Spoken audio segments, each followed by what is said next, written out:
أعوذ بالله من الشيطان الرجيم. بسم الله الرحمن الرحيم. أقم الصلاة لدلوك الشمس وإلى غسق الليل وقرآن الفجر إن قرآن الفجر كان مشهودا ومن الليل فتهجد به نافلة لك عسى أن يبعث ربك مقاما محمودا. ننني درس के इंशाअल्लाह अज़ीज़ सूरत बनी इसराइल पारा नंबर 15 रुको नंबर 9 आयात नंबर 78 79 दो आयातों ने नुआगा वेले कीगी। उस दे यौ आयात के अल्लाह जल्ल जलालुहु द पिंजो मंज़ुनो तस्किरा कड़ी दा अल्लाह वे अक़िमिस सला कायम करे मंज़ लिदुलूक के शम्स प वक्त द ज़वाल दनवर की इला ग़सक़िल लैल तर त्यारे पूरी दशपे यानी दशपे द त्यारे पूरी नो देख आयात दे जुमले की सलूर मंजुना चनैनो आगरालल दुलूक दा पदवो मानो बांदी राजी दुलूक राजी चनैनो आग पमानत द गुरूब सरहम और दुलूक राजी पमानत चनैनो आग द माइल केदल सरहम। नो जमहूर उलमा लका अल्लामा ज़हाक रहमहुल्लाह, अल्लामा क़तादा रहमहुल्लाह, हज़रत अब्दुल्लाह इब्न अब्बास रज़ी अल्लाह तआला अन्हु दा हज़रात में ची दंती द दुलूक ना मुराद चने नो आगा माइल केदल नी नो कले ची द ज़वाल वक्त वशी नो दानवर चने नो आगा क़िबले तरफ त माइल शी और रवान शी प्रेवतो तरफ त जे नो आगा दे तग शुरू की नो जिकल दिनवर दगा तक शुरू को माइल शुलो क़िबले तरफ ता नो दे के द मास्पखिन वक्त हमरालो माजिगर वक्त पकीम रालो मा खाम नो आगा मासुतन इला ग़सक़िल लैल ची कले उवे द शपे द त्यारी पूरी नो दे के द मा खाम और मासुतन वक्त नो आगा रालन। नो दे वजह इमाम अबू हनीफा रहिमहुल्लाह ज़मंग द अहनाफ पनिज़ बांदी आगोई द मासुतन वक्त नो आगा ची कले खसम त्यारशी नो अल द मासुतन वक्त नो आगा शुरू की हज़रत निकली दी पदे आयात की द दो मंजुनो द इब्तिदा से नो आगा द वक्त द इब्तिदा ज़िक्र दे बकिन यौ द ज़वाल द वक्त ची द ज़वाल मास्पखिन वक्त नो आगा शुरू की द ज़वाल सरा संग चिनवर दे क़िबले तरफ त रवान शुलो नो द मास्पखिन वक्त शुरू शुम और द्वयम द मासुतन नो द मासुतन वक्त चिकल ख़त त्यारश नो दागे न उरुस तबिया द मासुतन वक्त शुरू की नो इमाम अबू हनीफा रहमहुल्लाह चने नो आगम द कोई चिकल चने नो आगे शफ़क़ अहमर न उरुस तो शफ़क़ अबियज़ हम गायब शी पट शी नो दगे न उरुस तबिया द मासुतन वक्त चने नो आगे शुरू की और आम अइमे सलासा और साहिबेन द अहनाफुना दीवे ची द शफ़क़ अहमर सरचने नो आगा द मासुतन वक्त चने नो आगा शुरू की और द माखाम वक्त चने नो आगा ख़त्म शी दे द्वाणों की चने नो आगा तकरीबन अलक़ौल राजिह के लिए 12 मिनट चने नो आगा फ़र्क राजी शफ़क़ अहमर और शफ़क़ अबियस की फतवा चने नो आगा अलबत्ता द साहिबेन पर कौल दा बहरहाल नुवेदी की दगे मौज़ून तज़किरा वशवा व क़ुरआन अल-फ़ज्र और दगा शांति जे नो आगा कुरान द सबा यानी सहर मांजत जे नो आगा कुरान उवेलो नो कुरान वर्ता दी वजह न उवेलो चे द सहर प मांज की तिलावत जे नो आगा ढेर कीगी लगा मसनून तिलावत जे नो आगा यौ जे नो आगा तिवाली मुफस्सल नहीं यौ औसाती मुफस्सल नहीं और यौ जे नो क़िसार मुफस्सल नहीं द सूरत हुजरात नवाखला और द सूरत बुरूज पूरी देत वेले की तिवाली मुफस्सल उस पर सहर प मांजा की द दिन तिलावत कौन चले आगा सुन्नत थी हो कह देना माँ सेवा चाह नूर तिलावत वकड़ा नो हम मुंजी की गिदा से न ची मुंजी न कीगी हो सुन्नत तरीक़ा दादा जिसड़े ददे की ददे पमेस की चासोर सूरतु न दी ददे न तिलावत वकी देत वेले की तिवाली चने आगा मुफस्सल द सूरत बुरूज नवाखला और तर सूरत नो आगा बय्यिना पूरी देत वेले की औसात मुफस्सल देत वेले की اوسات مفصل. وس اوسات مفصل دا د صورت بروج نواله د صورت بینه چې دی نو هغه پورې دی. او دریم قسم چې دی نو هغه دی قصار مفصل. قصار مفصل د صورت بینه چې د هغې نو اخر نه واخله او بیا د اخرنۍ کمپاو چې دی د والناس پورې دی ته ویلی کېږي. نو سحر په مازه کې تیوال مفصل او د ماسپخین په مازه کې د دواړو کې چې نو تیوال مفصل نه چې نو هغه قرت کول دا سنت طریقه ده. که دې نه ما سوا نور وکړي نو مونځ پې کېږي، داسې نه چې مونځ نه کېږي. مازدیګر او د ماسخوتن په مازه کې چې نو هغه د اوسات مفصل نه او د ماښام په مازه کې د قصار مفصل نه تلاوت چې نو کول. که چا نور زه نه ووایي نو هم کېږي بهرحال. نو سهار کې چې نو هغه تلاوت لږ ډېري نو ځکه ورته ووایي وقرآن الفجر ان قرآن الفجر کان مشهودا. د سهار دا چې نو هغه تلاوت قرآن پاک کان مشهودا وایي دا د روبرو وخت دی، دا د حاضرۍ وخت دی. اوس دا د حاضرۍ وخت څنګه دی؟ نو حدیث مبارکه کې راځي د هغې مفهوم دا دی چې په دغه وخت کې د ماسخوتن چې کومې فرشتو ډیوټي کړي د شپې چې کومې فرشتې راځي نو د هغوی واپس ځي او د ورځې چې کومې فرشتې الله پاک راولیږي د انسان د اعمالو د لیکلو دپاره نو دی راشي. نو دوو منځونو کې دی یو ځای کېږي، سحر په مازه کې او د مازدیګر په مازه کې. نو د سحر او د مازدیګر په مازه کې دوی یو ځای کېږي نو ځکه دې ته ویلی کېږي ان قرآن الفجر کان مشهودا.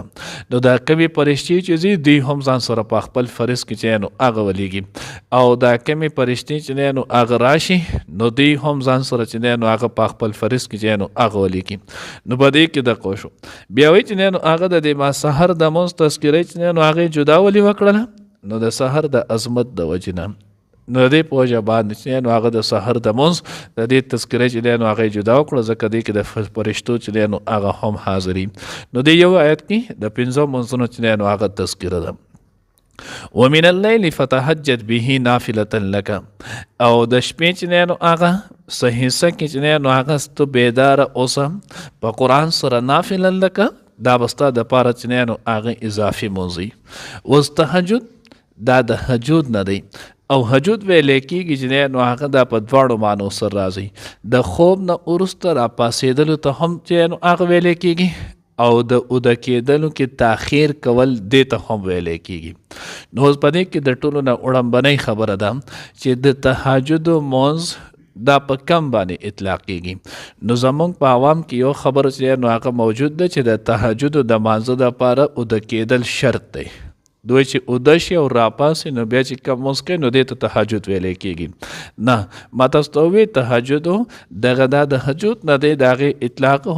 د خوب لا مؤخر کولو ته هم ویلی کېږي او د خوب نه سړی راپاسي نو دې ته هم ویلی کېږي دغې نه وروسته. نو دواړه معنی دي. حضرت نو هغه امام حسن بصري رحمه الله چې نو هغه فرمایي وایي چې نو هغه تهجد چې هغې ته ویلی کېږي ما کان بعد العشاء چې د عشاء د مانځه نه وروسته سړی اوده شي او د هغې نه وروسته بیا راپاسي نو دې ته هم تهجد ویلی کېږي. او کان یحمل او وایي کله چې نو هغه په دې باندې هم دا حمل کولی کېږي چې د عشاء د ماسخوتن مونځ چې دی نو هغه سړی مؤخر کړي. نو په دې دواړو باندې که سړی دې ته پته وي چې زه بیا ماسخوتن دوباره پاسېدی نشم د شپې بیا نشم پاسېدی نو د ماسخوتن چې نو هغه نفل وکړي ځان ذکر خپل اذکار ارسه وکړي او بیا د دغې نه وروسته د تهجد په نیت باندې دی مونځ وکړي نو دا هم د دې په ورځ د قیامت دا سړی تهجد ګزارو په صف کې رافاسي. او کده د شپې په آخره حصہ کې راپاسي او تهجد وکړي نو دام نو گویا د ماسخوتن د مانځه نه وروستو او د سحر د سبا د کېدلو نه مخکې دا ټوله شپې دا ټول ټایم د تهجد د مونځ دی. خو اخرنۍ 2 غنټې لکه نن سبا چې نو هغه تقریبا په څلور د 3 نه واله د 5 پورې چې دا کم ټایم دی 10 منټه 8 منټه راپاسه چې نو هغه کم سبا کېږي نو دا 2 غنټې دا د ټولو نه افضل وخت دی او باقي ټوله شپه چې نو هغه د تهجد د مونځ ده. دویمه تهجد د مونځ چې نو هغه د 100 رکعات دی. نو تهجد د مونځ کې چې نو هغه د ام عائشه صدیقه رضی الله تعالی عنها چې نو هغه مختلف روایتونه راغلي تفاسیر کې د بخاری چې نو هغه حدیث حواله ورکړل خو ما په خپل نه دی کتل مسلم او ترمذی زو پړاو نو ما دغه پوجا کتل دی هاي کشته نو د ام عائشه رضی الله تعالی عنها نه دی کې نو هغه مختلف قولونه دي. یو دا چې حضور علیه الصلاۃ والسلام د هغه حدیث مفهوم دی چې نبی علیه الصلاۃ والسلام به 11 رکعات چې نو هغه قیام الليل کولو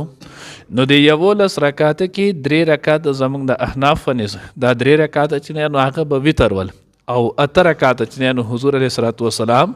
دا به تهجد منځ کولو. یو روایت کې راځي چې حضور علیه الصلاۃ والسلام د عائشہ رضی الله تعالی عنها دی چې حضور علیه الصلاۃ والسلام به 14 رکعاته چې نو هغه به منځ کولو. نو د هغې کې نو هغه 2 رکعاته چې نو هغه د سحر منځ دی، د سحر سنتو 2 رکعاته د سحر سنت دی، ځکه د حضور سنت معمول طریقه دا وه چې کله به تهجد دا وکړه ختم بشو بلال رضی الله تعالی عنه به د سحر دپاره بانګ ووی، نبی علیه صلات وسلام به 2 رکعاته سنت وکړل او بیا به د هغې نه وروستو لکوټې ارام چې دی نو هغه به یې کولو د فرضو پورې. بیا به فرض مانځله چې دی نو هغه راپاڅېدو او منځ به یې وکړلو، ځکه د پیغمبر خوب چې دی نو هغه ناقض الوضو نه وي. دریم روایت کې چې نو هغه یو کې راځي چې نو هغه 9 رکعاته دي،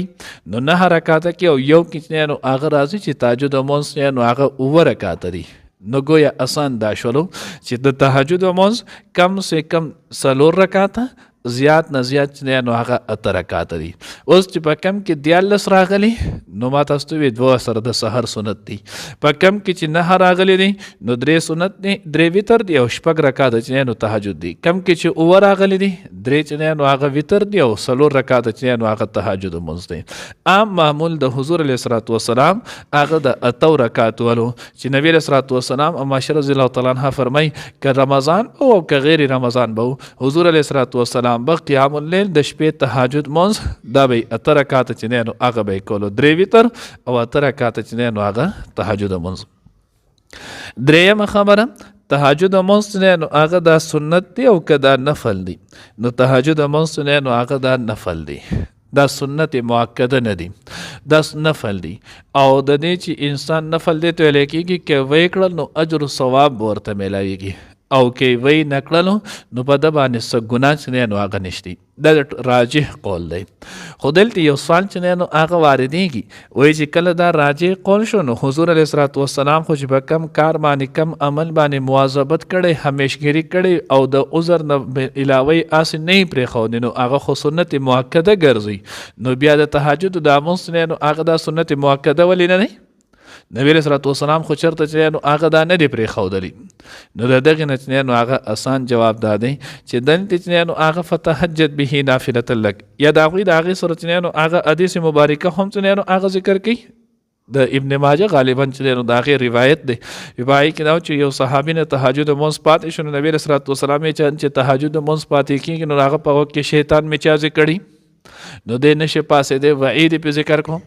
نو د هغې جواب حضرات ورکړی ښکلی اسان چې کله یو انسان یو نفل عبادت چې دی نو هغه دی په شروع کې او دی کوي او دله الله پاک توفیق ورکوي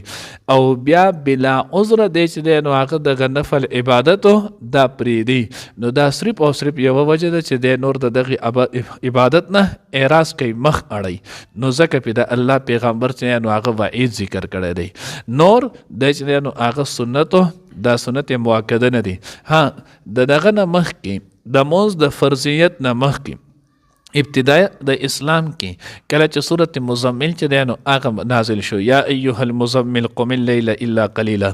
نصفه او انقص منه قلیلا. نو چې کله دا نازل شو نو په هغه وخت کې تهجد منځ حضور علیه الصلاۃ والسلام باندې هم او د حضور علیه الصلاۃ والسلام د ما سوا په امت باندې هم فرض و. خو چې کله بیا فرض منځ 5 منځونه نازل شول نو د دغې 5 منځونو نازلېدو نه وروسته د دې د حکم د راتللو نه وروسته بیا د دغې چې نو فرضیت حکم هغه ختم شلو. اوس د حضور علیه الصلاۃ والسلام په باره کې چې نو هغه دا نفل دی او کنه فرض دی. نو عائشہ رضی الله تعالی عنها چې نو هغه روایت دی 4 شیزونه داسې دي چې هغه ستاسو دپاره نفل دی او زموږ دپاره چې نو هغه فرض دی. نو یو په هغې کې تهجد منظم دی. خو علامه نو هغه قاضي ثناء الله پانیفتی رحمه الله تفسیر مظهری کې د هغوی د دې دا کړی دی چې نه راجع قول دا دی چې نفل دا د حضور په حق کې هم دی. تهجد چې څنګه د امت په حق کې نفل دی دغه شانتې د حضور په حق کې چې نو هغه هم دا نفل دی. هغې بیا وجه ذکر کړي، یو وجه دا د فتهجد به نافلة لک نو هغه وایي نفل چې دی نو هغه دا د فرض باندې څوک نشي اخیستی. دویم دا نه د هغه وایي چې دا لکه دی علیک نه دی، ځکه عربی ګرامر باندې څوک پوهېږي نو هغه ته پته چې الا د پاره د الزام راځي، لام د پاره د الزام د وجوب چې دی نو هغه نه راځي. نو دلته الله پاک چې نافلة لکې ویلې دی علیک چې دی نو هغه نه دی ویلې. نو بیا په دې باندې یو سوال واردی وایي چې کله دغه شانتې دی نو بیا د حضور تخصیص ولیکو چې نافلة لک د زینو هغه نفل دی ستا د پاره، نو دا خو د امت د پاره هم نفل ول او د حضور د پاره هم نفل ول. نو د حضور خاصیت چې نو هغه پکې ولې ذکر. نو د هغې اسان جواب چې نو هغه دا دی چې امت کله نفل عبادت کوي نو د ده پې ګناهونه معاف کیږي او د حضور علیه الصلاة والسلام په حق کې خو ګناه شته نه، ځکه الله رب العزت خپل پیغمبران پرون موږ ویلو الله پاک خپل انبیا علیهم الصلاة والسلام معصوم پیدا کړي، نو د حضور په هغې باندې درجات چې دی نو هغه سوا کیږي. نو ځکه الله وایي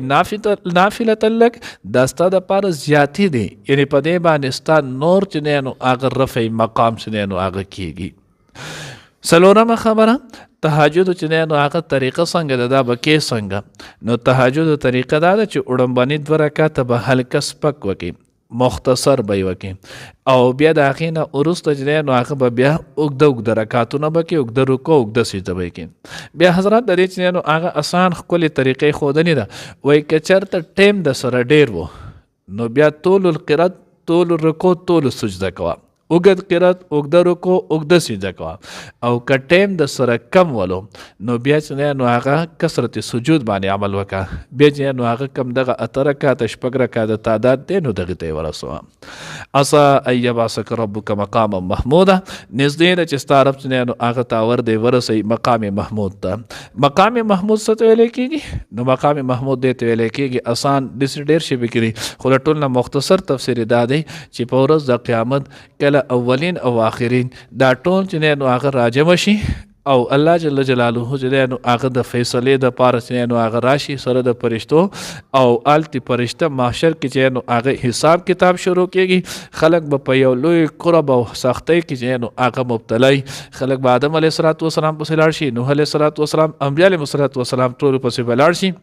هر پیغمبر به ورته وایي چې دا زما کار نه دی، بل پسې لاړ شه، بل به وایي زما نه دی، بل پسې بل دغه شانتې. نو چې کله دا ټول وشي او په آخره کې د حضور علیه الصلاة والسلام خواله راشي او نبی علیه الصلاة والسلام چې نو را به شي او الله رب العزت ته ورپسې ده پرېوځي او د الله پاک به داسې حمد و ثنا چې دی نو هغه بیان کې ترمذي روایت کې راځي د الله پیغمبر فرمایي چې ما ته لا وس هم حق نه دی چې زه به څنګه یم. یعنې په هغه وخت کې به ورته الله جل جلاله چې دی نو هغه الهام کوي، القا کوي. نو چې دغه ووی بیا به ورته الله پاک وایي چې نو هغه تو خپل سر مبارک اوچت کا سل تعطه، تو چې نو هغه غواړه چې څه غواړې تا ته به درکولی کېږي. چا شفارت کې د هغوی شفارت چې نو هغه به قبلولی کېږي، تاسو چې څه وایي هغه شانتې به کېږي. نو حضور علیه الصلاة والسلام به د ټولو نه وړومبنی شفارت هغه به دا وکړي چې یا الله د دې خلکو په حق کې چې نو هغه حساب کتاب شروع کړه. نو دغه مقام دا صرف او صرف د حضور علیه الصلاة والسلام ته به په کل کائنات کې میلاویږي. نو ځکه الله وایي اسان نږدې ده ان یبعثک ربک مقاما محمودا چې الله رب العزت چې نو هغه تا ور دی په مقام محمود کی. الله دې موږ ته صحیح پوهه نصیب کړي. اقیم الصلاة قائم کړه مانځ لره لدلوک شمس په وخت د زوال د نور کې الی غسق اللیل تشبیه د تیارې پورې وقرآن الفجر او قرآن جینو د سبا ان قرآن الفجر بشک الوصل د قرآن د سبا کان مشهودا د دروبرو د حاضری وخت دی ومن اللیل او د شپې په صحیحه کې فتهجد بیدار رأسا پاسا به په دې سره یعنی قرآن سره نافله لکه دا به زیاتی وستا د پاره آسان نږدې د ان یبعثک چې ور دی تعالی ربک ستا رب مقام محمودا په مقام محمود کې.